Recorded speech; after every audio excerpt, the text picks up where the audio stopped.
Welcome to another video, everyone. Today I'll be cooking pumpkin corn soup.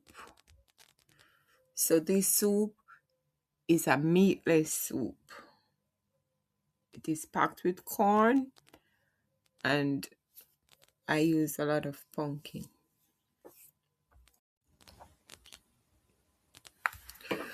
Come with me and cook my pumpkin meatless corn soup. This is how I cook my corn soup, and I am cooking two different pots today because part of my family does not enjoy soup.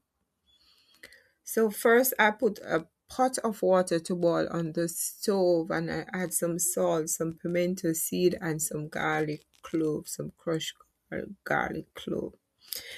I also add 8 cups of water, allow it to come to a boil, then I add the corn. These are not sweet corns, so they are hard. They're harder than sweet corns. Yes, them tough. Somebody leave in the comment section what is the name of this breed of corn. After allowing the corn to cook for about 20 minutes so it can be soft and manageable, I went ahead and added pumpkin, carrots, dasheen, cocoa, thyme, scallion, and sweet potatoes. Can you believe yam missing? Yellow yam. Normally yellow yam no missing out of our soup. Yes. And did I mention Irish potatoes? We never cook soup without Irish potatoes. And how could I also forget to mention that chocho? Yes, the same thing what some people call coyote squash. It's in the soup also.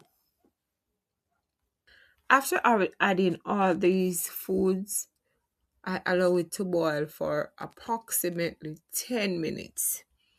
After which I start to season the pot with some Maggi all-purpose seasoning, some garlic salt, and guys,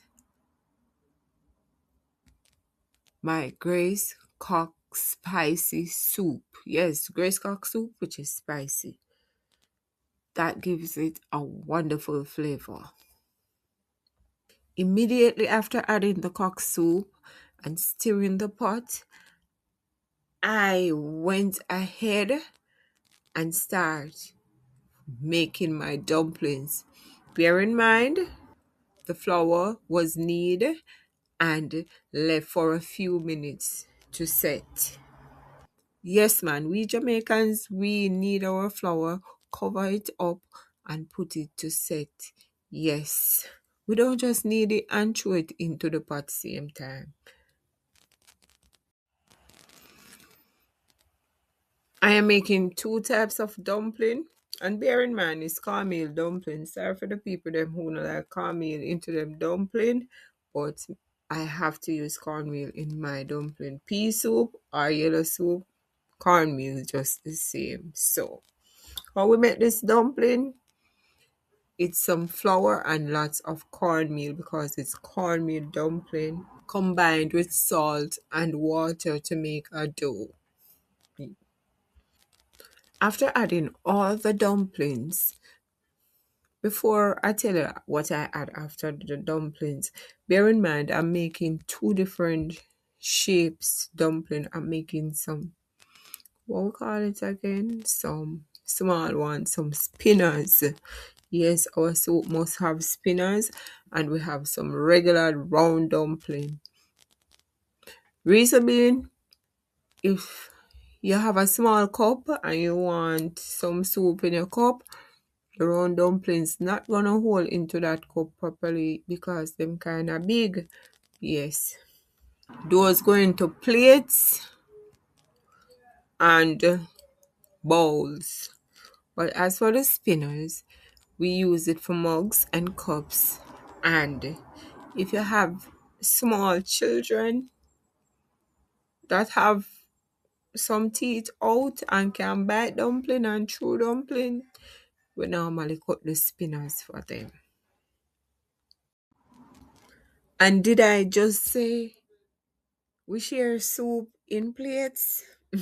I wonder how that would have go. That's a slip of the tongue. We only share it in plastic containers, plastic bowls, or some people won't call it some basin, but it's not basin, it's plastic containers, some bowls or some ceramic bowls. Yes.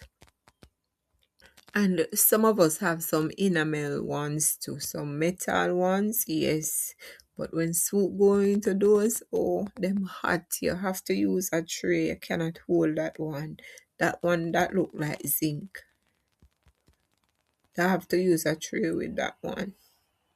Not to stray too much from the recipe, I went ahead and added some water, and it's warm water because the water into the soup pot was subsiding. Yes, it was getting less, and it looks like we have more food than the soup, so I had to add some water. We don't want the soup to be runny. We want it to have a nice little body with some consistency, and it tastes delicious, tastes good, right?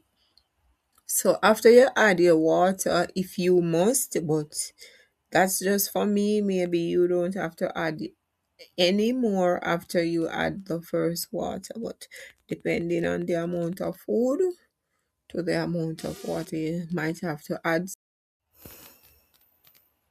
If you have made it this far into the video, please remember to like and subscribe. Thank you.